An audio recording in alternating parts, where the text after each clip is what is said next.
Welcome to another UCL Fantasy video ahead of Matchday 6. We're looking at the best wildcard team, and if you don't decide to use your wildcard or you have used it already, you can still use this video as a reference point for your transfers to try to navigate through rotation and build the best team possible for Matchday 6 before heading into the knockout stages where the real fun begins. But let's get straight into the video. There will be some familiar faces to some of the previous wildcard teams I've made and also the Limitless teams, but with the Limitless, I would go for 2 goalkeepers playing on separate days, and obviously you can get anyone you want, but in this case I would just go for 1 premium and then just 1 budget, and there's no one really around 4 million who's going to start. It looks like Destinoglu has lost his place, but you can just go for him. And the other goalkeeper, just to make things simple, would be Edouard Mendy. If you're not too sure about Mendy starting, then just like with my Limitless team video, I would go for De Gea instead of Mendy because that fixture against Young Boys is very good. And bear in mind, with any of these choices, you do have unlimited transfers heading into Matchday 7 or the knockout stages, the round of 16. So it doesn't really matter. You want to be targeting this Matchday specifically if you decide to use your wildcard in Matchday 6, so bear that in mind. But I would just go with Mendy and Destinoglu to kind of complete the goalkeepers and move on to the defenders, midfielders and forwards where all the points will be scored. It's time for the defenders, and there's going to be once again a few familiar faces to the Limitless team. We're going to go with Eder Militao. I would try to get at least 1 Real Madrid player in this, and their defense is looking pretty decent. And there is also David Alaba, who has more attacking potential, as he has shown in the Champions League and also in El Clasico. But I would go with Eder Militao. The ball recoveries are just that important. And this is, once again, I just can't wrap my head around this, but I would actually suggest Nicolas Otamendi, someone I'm looking at for my own team and someone I talked about in my team selection video, and also the best Limitless team. And I just think he's a great option, and he's a bit underrated because of the ball recoveries, his reputation, and he can get Man of the Match awards. He's very important to Benfica. He's been so good this year pretty much, and having an underrated campaign. So I would go Nicolas Otamendi. And speaking about underrated, we're actually going to go with someone that we don't really talk about, and it's Mandava.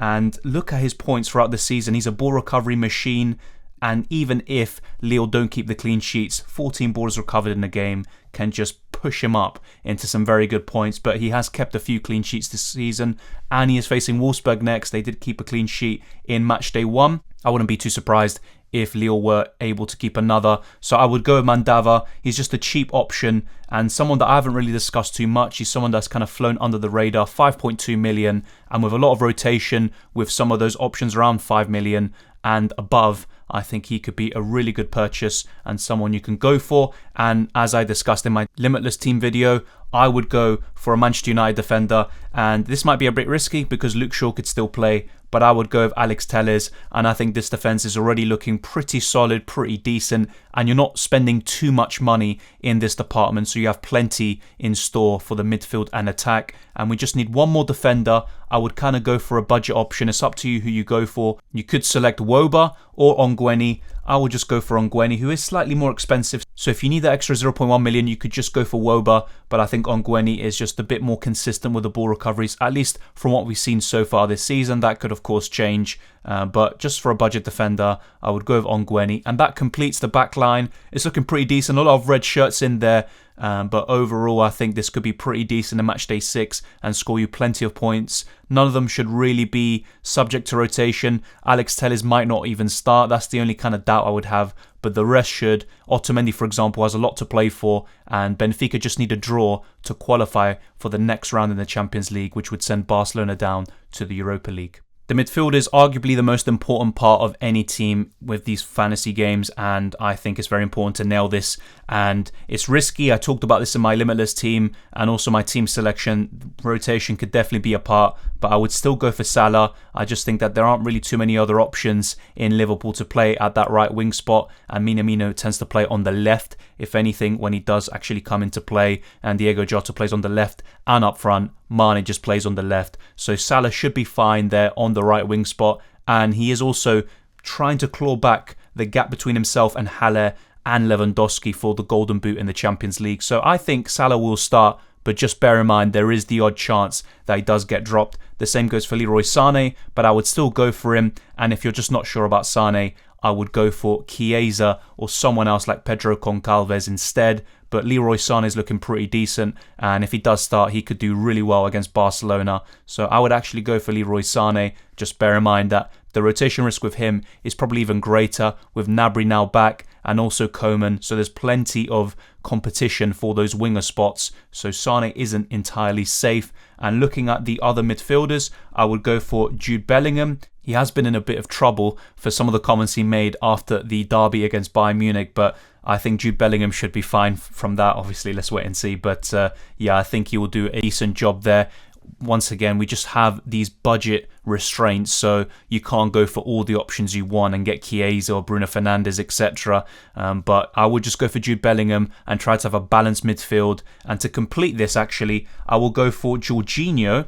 And he's someone that I shouldn't have got rid of on a wildcard, but I did. In Matchday 3, he's been doing so well ever since. And he's just a really good UCL fantasy asset with the ball recoveries and also the penalties, which can also boost his score significantly. And for the final position, we're going for someone who has just been kind of a set and forget in most of these UCL fantasy campaigns. It's Wilmar Barrios. His ball recoveries are insane, and he has been a bit underwhelming since Matchday 3, but I think he could easily get 4+ points against Chelsea despite the difficulty of the fixture. And if you're not really too sure, you can go for Okafor or maybe Seawold, but I would just go for Barrios. You could just pick any one of those three and you'll be fine, to be fair. And if your budget is an issue, then just go for the cheapest option available, which would be Seawold in this instance, but Barrios is a very good choice. And now we have 29.6 million left to spend on the free forwards, and let's see who we go for.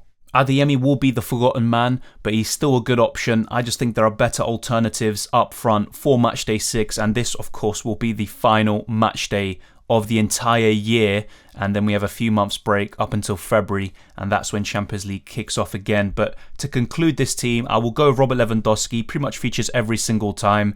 There is still the odd chance of rotation, but I think he's going to be fighting tooth and nail for that golden boot. So I think Robert Lewandowski is a really good choice. And looking across the list of forwards, you can go for Ronaldo, Erling Haaland, as I discussed in my Limitless Team video, Vinicius Jr., Haller.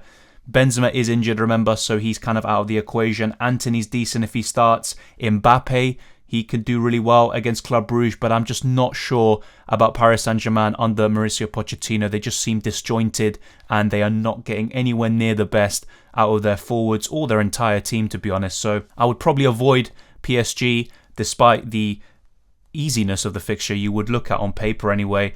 I would actually go for two other names, Vinicius Jr. to replace Karim Benzema and fill that void, and another Champions League top goal scorer. And as you can see, the top scoring forward in the entire game, and he's the second highest scorer in the entire game as well. This is absolutely unbelievable. Sebastian Haller, just an incredible start to his Ajax career and also to his Champions League career. It's absolutely insane. He's breaking records. So I would go with this as my front three, and we have exactly 0 million left in the bank. Some of you may have less money than me, and if that's the case, you can make some compromises. For example, Wilmar Barrios can go down to Seawold. So you don't have to go for exactly this team, and you can always find your own players and have your own picks. This is just a guide, and some of these players can be absolutely great for you, but you don't have to obviously go for every single one of these picks. It's just a nice little guide for you with some tips in there, and also bearing rotation in mind, because it's going to be rife. It is even in Matchday 5. We've seen that. It's going to be even worse in Matchday 6,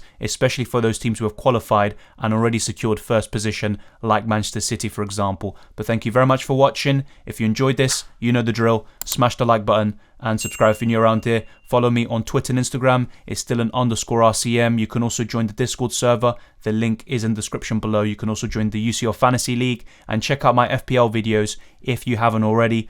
Good luck with Matchday 6. Good luck with the rest of the season. Let's see how this is, and if rotation affects us, hopefully it's not too bad. And I'll see you next time.